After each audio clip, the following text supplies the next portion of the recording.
कह रहे हैं प्रशांत जी, क्या ये महज एक संयोग है कि मैक्सिमम केसेस जो है 2014 के बाद से विपक्षी नेताओं के ही यहां हो रहे हैं, एजेंसीज वहां पहुंच रही हैं, और शायद ही किसी पार्टी का कोई ऐसा बड़ा नेता होगा जिसको या तो सम्मन न किया गया हो, जिससे पूछताछ न की गई हो। यहां तक कि जब महाराष्ट्र के चुनाव हो रहे थे तो शरद पवार को भी एक तरीके से सम्मन करने की बात की, हालांकि बाद वो पीछे हट गई थी। जब कश्मीर का चुनाव होता तो फारूक अब्दुल्ला से लेके मुफ्ती महबूबा मुफ्ती उनकी मां तक से पूछताछ होती है। अगर आप यूपी का चुनाव होता है तो अखिलेश यादव और बाकी लोगों से पूछताछ की बात शुरू हो जाती है। क्या यह महज एक इत्तेफाक है? आशुतोष जी, बिल्कुल भी इत्तेफाक नहीं है, पहली बात। दूसरा कि आपने कहा अधिकांश, मुझे मीडिया के खबरों के हिसाब से अगर मैं जाऊं तो मुझे एक भी अपवाद नहीं मिलता है कि सत्ता पक्ष से जुड़े हुए किसी व्यक्ति के खिलाफ इन एजेंसियों ने कुछ काम किया हो। बल्कि इसका उल्टा हुआ है कि जब लोग सत्ताधारी पार्टी में गए हैं विपक्ष से कूद कर, चाहे वो हेमंत बिस्वा शर्मा हो या अभी हाल में हमने महाराष्ट्र में देखा, तो वो केसेस की फाइलें बंद हो जाती हैं। और इसमें हो सकता है कोई मेरिट हो। मैं इस वक्त मेरिट डिस्कस नहीं करना चाहता हूं आशुतोष जी, क्योंकि मेरिट के लिए हमारे पास एक्सेस नहीं है डिस्कस करने को। मैं सेलेक्टिव लीक जो होते हैं एजेंसीज के, मैं उस पर नहीं जाता हूं। लेकिन विशुद्ध रूप से राजनीतिक है। और अफसोस की बात है कि भारत की एजेंसियां, जिसको कानून का राज का सिद्धांत कहा जाता है, उसको पालन नहीं कर रही हैं।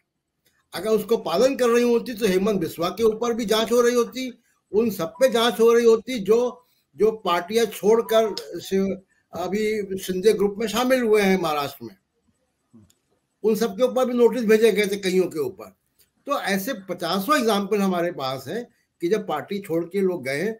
दूसरी बात यह है आशुतोष जी कि हमारे देश में अब मतलब 75 साल में हम मतलब अमृत काल मना रहे हैं, तो डेमोक्रेसी में जो एक अपडेट होना चाहिए, हमारे देश में अभी अंतर्राष्ट्रीय कानून की बात कर रहे थे अग्निहोत्री जी, इंडिपेंडेंट प्रोसिक्यूटर्स नहीं है। तो इनकी जो क्रेडिबिलिटी है सीबीआई की, ईडी की या इनकम टैक्स की या दूसरी एजेंसीज की, उनकी क्रेडिबिलिटी पर, उनके एक्शन की टाइमलाइन पर कोई बहुत भरोसा करने काबिल नहीं है। बिल्कुल विजिबल है कि अगर प्रधानमंत्री नरेंद्र मोदी के खिलाफ के बारे में कोई डॉक्यूमेंट्री आती है तो बीबीसी में इनकम टैक्स पहुंच जाता है। पूरी दुनिया ने देखा, और शायद ही किसी अखबार ने इस कोइंसिडेंस को क्वेश्चन मार्क न किया हो। तो एजेंसियों का जो कामकाज है वो बिल्कुल राजनीतिक पार्टियों की तरह से है।